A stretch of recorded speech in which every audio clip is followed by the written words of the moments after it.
Good morning. આપણે 15 question પૂરા કરી લીધા છે અને શૂન્ય સદિશ તમે ભણી ગયા, એકમ સદિશ ભણી લીધો છે, બરાબર। આજનો જે ટોપિક આપણે ડિસ્કસ કરવાના છીએ એ આ પ્રકરણનો સૌથી અગત્યનો મુદ્દો છે, સૌથી અગત્યનો ટોપિક છે।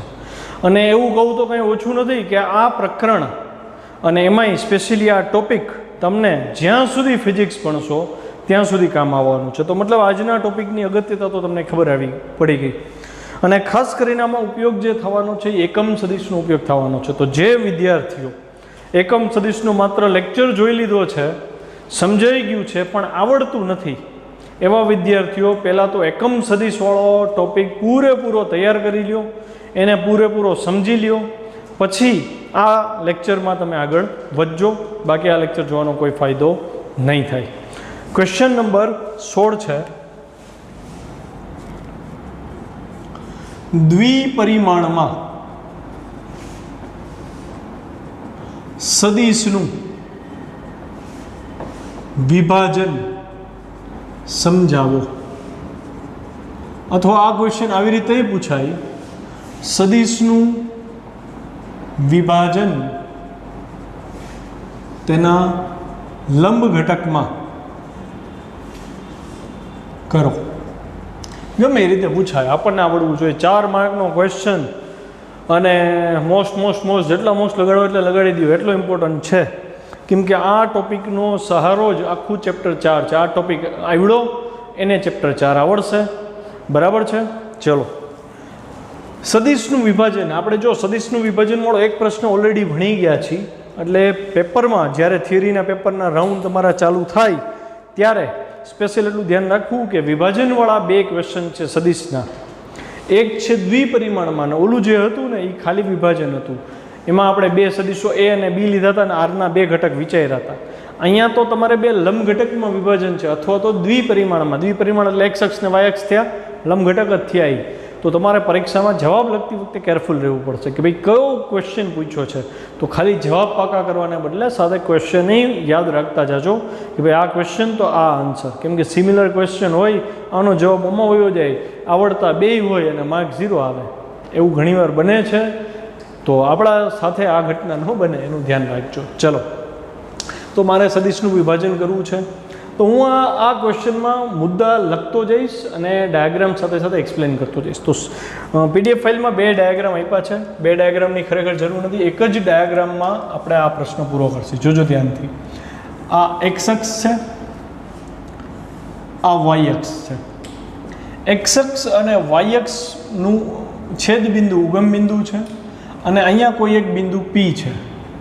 તો હું એવું કહી શકું ને કે ઓને અનુલક્ષીને પીનો સ્થાન સદિશ આ થાય, ઓપી કહી દઈ।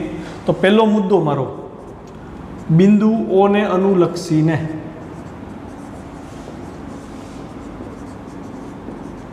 પીનો સ્થાન સદિશ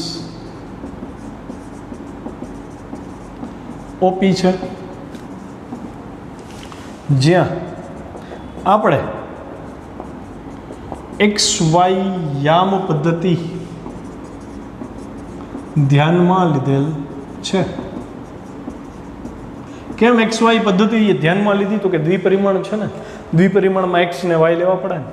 હવે આનું વર્ણન જોતા જજો। મારે આ સદિશના 2 ભાગ પાડવા છે અને એ x દિશામાં y દિશામાં। વાંચવું હતું, આરના 2 ભાગ પાડતા હતા, એની દિશામાં અને બીની દિશામાં।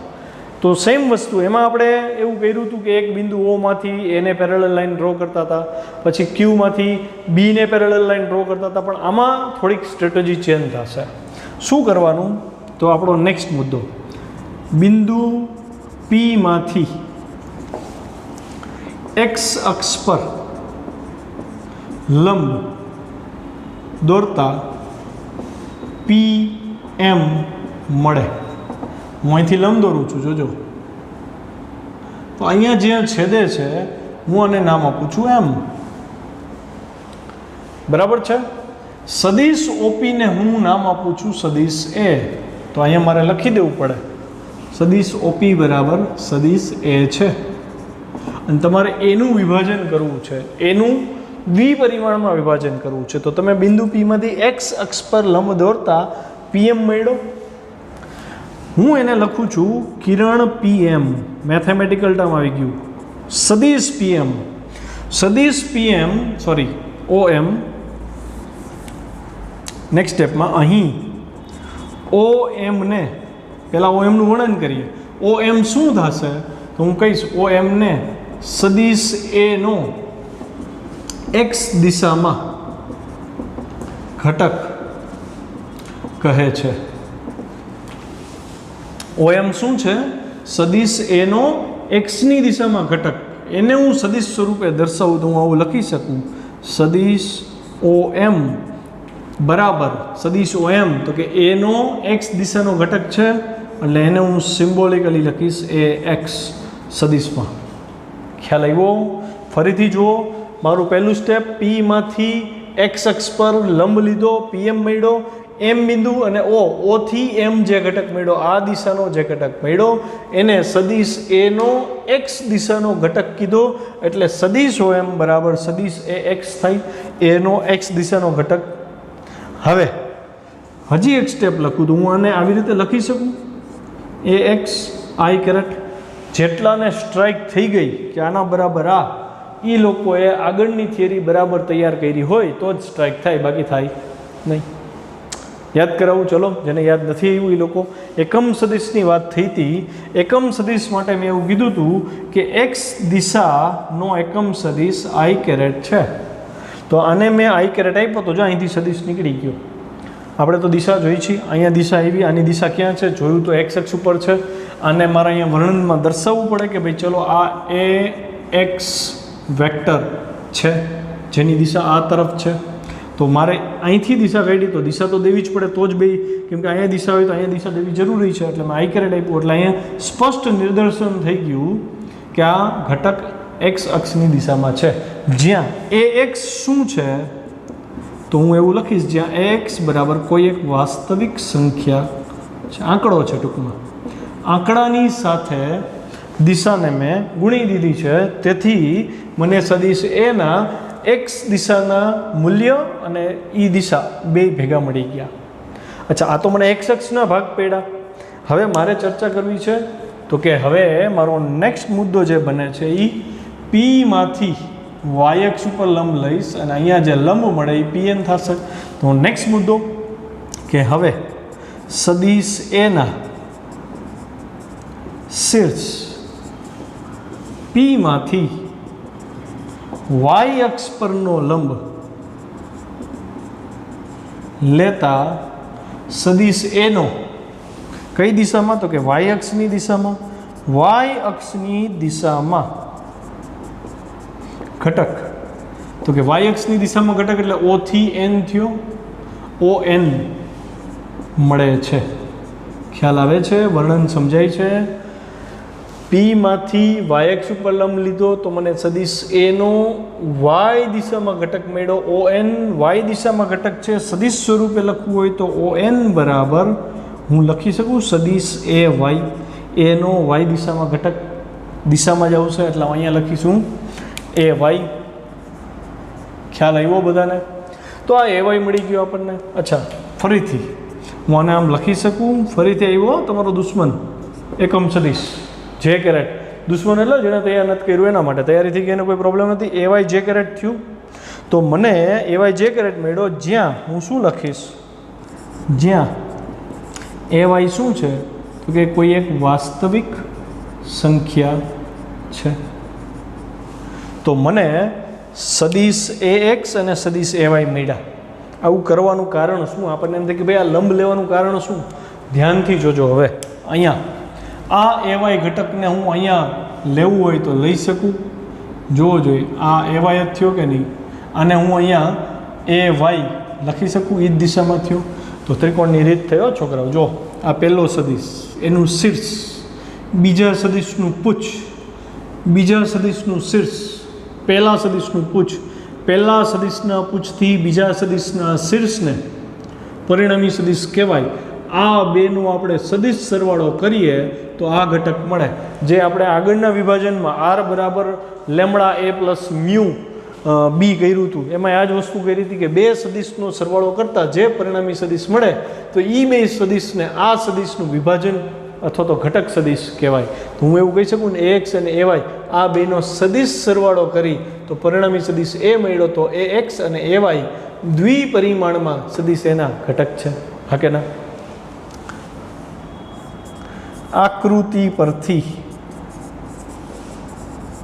સદિશ સરવાળા માટે ત્રિકોણની રીત પ્રમાણે હું લખી શકું OP સદિશ OP બરાબર શું થશે?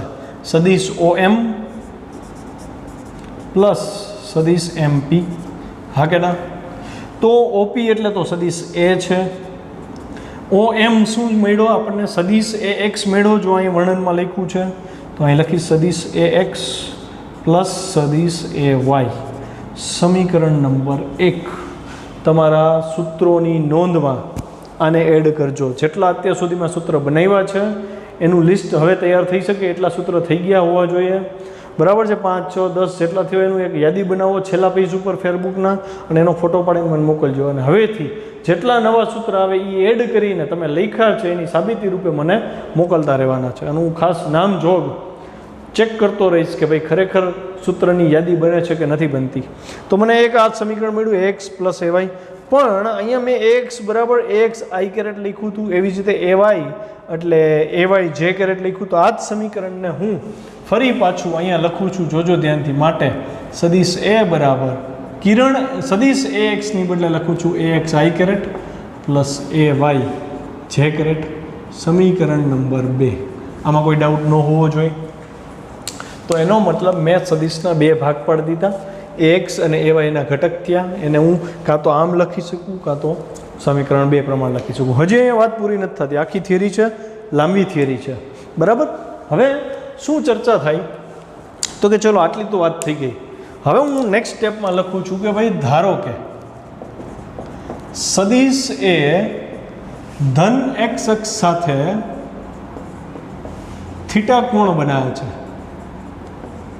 હવે જો ખૂણાની ચર્ચા શું કામ આવી? તો અહીંયા તમને કહી દઉં કે સદિશ એ ના તમે ઘટક તો પાડી લીધા. હવે તમારે એની દિશા શોધતાય શીખવાનું છે, મૂલ્ય શોધતાય શીખવાનું છે. દિશા શોધવા માટે ખૂણો જાણવો જરૂરી થઈ જાય.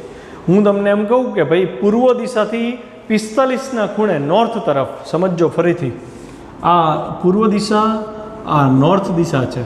મારે આ દિશામાં જવું છે તો મારે સમજાવવું કેમ? એમ કહેવાય કે પૂર્વ અને નોર્થની બિલકુલ વચ્ચે હાલ્યા જાવ. એ કહીને તો સામે એવડો કન્ફ્યુઝ થઈ જાય. કેવી રીતે ક્યાં જવાનું? તમારે એમ કહેવું પડે ઈસ્ટથી નોર્થ તરફ 45ના ખૂણે હાલ્યા જાઓ એટલે તમે દિશા દર્શાવી કહેવાય. મતલબ દિશા દર્શાવવા માટે ખૂણો બહુ જરૂરી થઈ જાય. હું તમને એમ કહું ઈસ્ટથી -45 ડિગ્રી. હવે તો ટ્રિગોનોમેટ્રીના લેક્ચર અટેન્ડ કરો તમને ખબર પડે -45 ડિગ્રી તમારે ક્લોકવાઇઝ હલવાનું. તો -45 ડિગ્રી તો તમે કહેશો ને અહીંયા એનો મતલબ ખૂણો સદિશની દિશા જાણવા માટે ખૂબ અગત્યનો થઈ જશે. બરાબર છે? ટ્રિગોનોમેટ્રીના લેસન તમને અહીંયા બહુ કામ આવશે. ચલો તો મારે ખૂણાની ચર્ચા કરવી પડે તો એ ખૂણો આકૃતિ બીજી નથી દોરતો, આમાં જ સમજાવી દઉં છું. અહીંયા મેં ખૂણો લીધો થીટા. હંમેશા સદિશ એનો x અક્ષ સાથે જ ખૂણો લઈ વાત કરશી. જો y અક્ષ સાથે એ લોકો ખૂણો કહે તો કન્ફ્યુઝ ન થવું હોય તો આખો 90 ડિગ્રી હોય, y અક્ષનો ખૂણો ખબર હોય તો તમને આ તો ખબર પડી જ ગઈ. આપણે આમાં આવી જવાનું પાછું. ચલો તો આકૃતિ પરથી જો PDF ફાઇલ મેં જે આપી છે ને એમાં એક સિલી મિસ્ટેક છે. કોસ થીટાવાળું સૂત્ર લખ્યું છે ને એમાં સામેની બાજુ છેદમાં કર્ણ લખી છે. ટાઈપિંગ મિસ્ટેક છે, મોટી વાત નથી. તમારે એમાં કરેક્શન કરી લેવાનું. કોસ થીટા એટલે પાસેની બાજુ છેદમાં કર્ણ થાય. તો હું અહીંયા આકૃતિ પરથી લખું છું. આકૃતિ પરથી કોસ થીટા બરાબર શું થાય? કોસ થીટા બરાબર જોજો થીટાની પાસેની બાજુ શું છે? મૂલ્ય જ લખવાનું છે. અહીંયા દિશા ન આવે. ત્રિકોણમિતિના વિધેયમાં સામેની બાજુ પાસેની બાજુ જે કંઈ લખતા હોય આપણે એમાં દિશા ન આવે, ખાલી મૂલ્ય આવે. તો અહીંયા મૂલ્ય AX થાય અને છેદમાં કર્ણ. તો કર્ણ કોણ છે? એનું મૂલ્ય થાય. એટલે તમે અહીં શું લખશો? કોસ થીટા બરાબર પાસેની બાજુ AX ના છેદમાં A. તો હું આ સમીકરણને આવી રીતે લખી શકું AX બરાબર A કોસ થીટા. સમીકરણ નંબર 3. ખ્યાલ આવ્યો? આ જ રીતે હું લખી શકું સાઇન થીટા. હવે PDF ફાઇલમાં ગુજરાતીમાં લખ્યું પાછળની બાજુ છેદમાં કર્ણ, સામે સાઇન થીટા માટે લખ્યું સામેની બાજુ છેદમાં કર્ણ. હવે 11 સાયન્સમાં એવા આપણી ગુજરાતીવાળા ફોર્મ્યુલા ફેરબુકમાં કે પેપરમાં લખવાની જરૂર નથી. તમે ડાયરેક્ટ કોસ થીટા બરાબર આ અને સાઇન થીટા બરાબર શું થાય, સાઇન થીટા બરાબર સામેની બાજુ AY છે એટલે તમે ડાયરેક્ટ લખી શકો AY ના છેદમાં A. તો એ તમારી રીતે એડિટિંગ કરી લેજો, એટલું કરી લેવું. હવે એટલા મેચ્યોર છો કે શું લખાય શું ન લખાય. અમુક એવા ડાઉટ આવતા હોય, છોકરાઓ મેસેજ કરતા હોય કે સર અહીંયા દાખલા તરીકે આની જ વાત કરું, આ PDF ફાઇલમાં લખ્યું જ કોસ થીટા બરાબર સામેની બાજુ છેદમાં કર્ણ. તો એમાં કદાચ હું કહું કે ન કહું, તમને ખબર પડવી જ જોઈએ કે ભાઈ કોસ થીટામાં અહીંયા પાછળની બાજુ છેદમાં કર્ણ આવે. એવી ભૂલ કહેવા માટે મને મેસેજ કરવાની જરૂર નથી, તમે ડાયરેક્ટ સુધારો કરીને આગળ વધી શકો. સાઇન થીટા બરાબર AY ના છેદમાં A છે, તો AY ને કરતાં બનાવવું તો AY બરાબર શું થાય, A સાઇન થીટા. સમીકરણ 4 થયું. તો જો તમને AX અને AY ની નવી કિંમત મળી, આ કિંમત બે કિંમતને હું સમીકરણ 2 માં લઉં. આ કિંમતો સમીકરણ 2 માં લેતા, જો આ સ્ટેપ છે ને એ PDF ફાઇલમાં નથી દીધું મેં, તો એ PDF ફાઇલમાં નથી, તો આપણે એડ કરી લેવું કે ભાઈ આ જરૂરી છે, તો આપણે નોંધ કરી લેશી. આ બે કિંમતને હું આમાં મૂકું છું સમીકરણ 2 માં. તો સદિશ A બરાબર શું મળ્યું, જો સદિશ A બરાબર AX ની બદલે શું મળ્યું, A cos થીટા. એટલે હું અહીં લખીશ A cos theta I caret. હા કે ના, I કેરેટ તો છે જ અહીંયા, પ્લસ AY અને સોરી AY ની તો વેલ્યુ મૂકવાની છે ને, AY A sine theta J caret. સમીકરણ 5 આ ટેક્સ્ટબુકમાં નથી PDF ફાઇલમાં, છતાં એનો ઉપયોગ આપણે કરશું એટલે મેં અહીં વચ્ચે એડ કરાવી દીધું. આવો તો કેટલાય મુદ્દા આવશે જે હું નોંધ કરાવતો જઈશ, તો તમારે નોંધ કરતા જાઓ. ઓકે, હવે અહીંયા સુધી આપણે એવું કહી શકાય કે આમ સદિશ A ને આપણે બે રીતે દર્શાવી શકીએ. કઈ રીતે, તો કે પહેલું તેના ઘટકો એટલે કે AX અને AY ના પદમાં,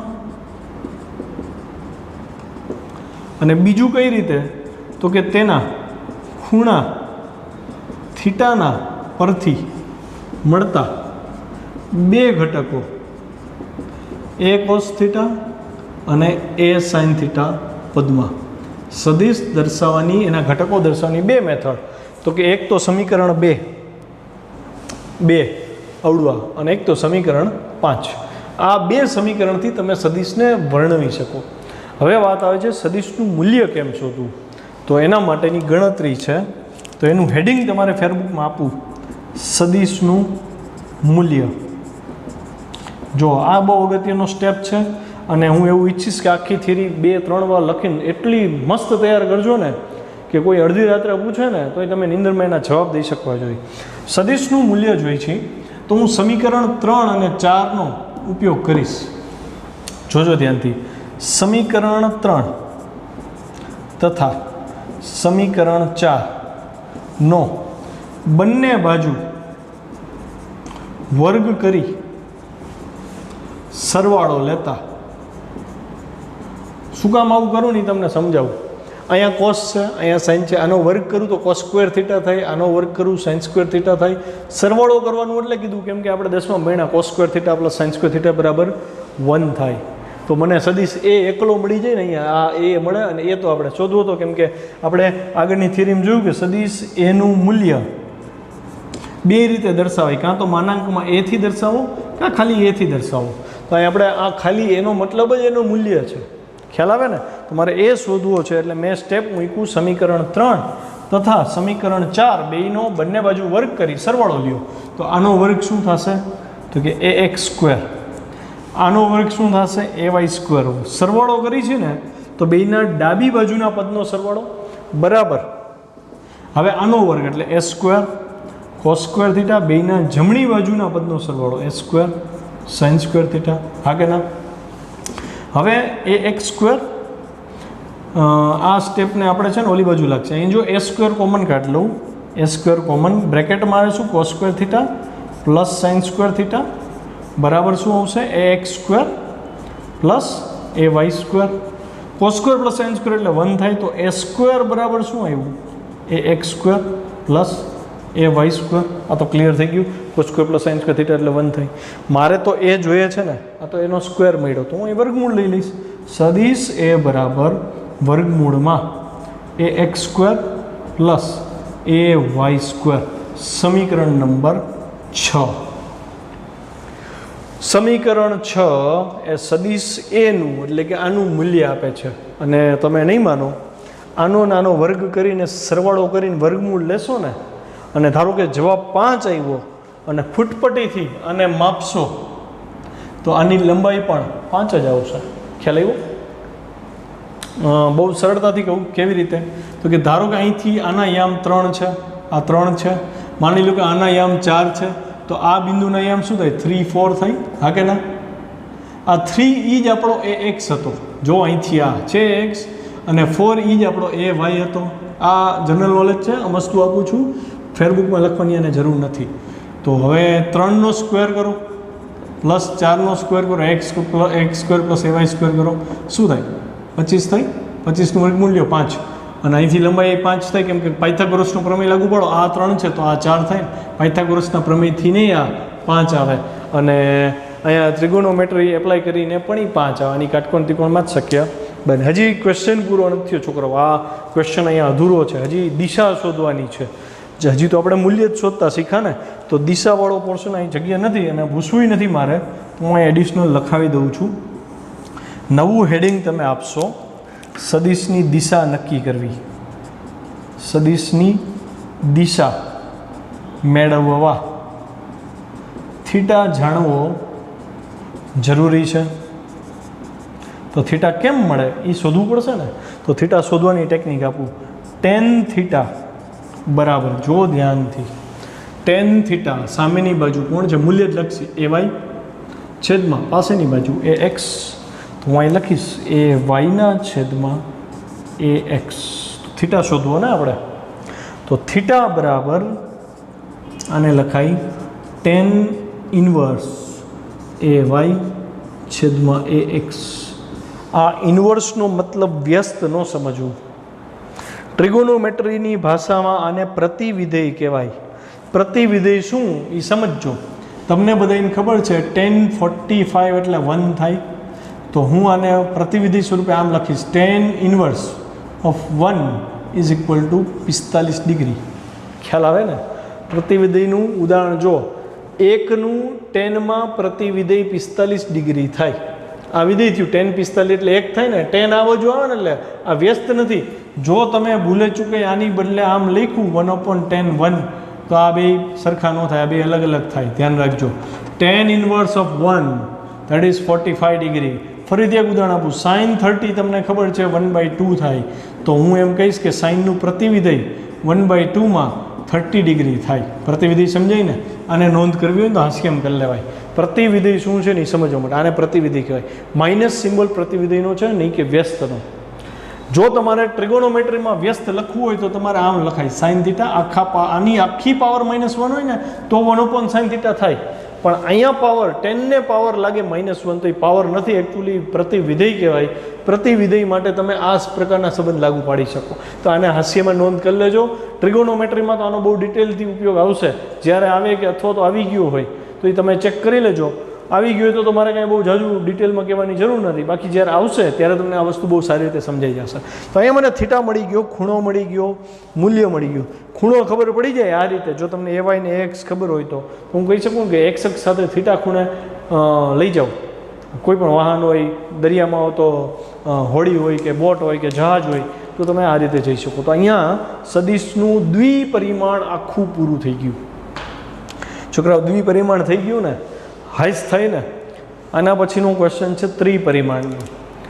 તો એના માટે તૈયાર થઈ જાઓ. પણ એના પહેલાં આને 2-3 વાર લખજો, પછી ત્રિપરિમાણમાં આગળ વધજો.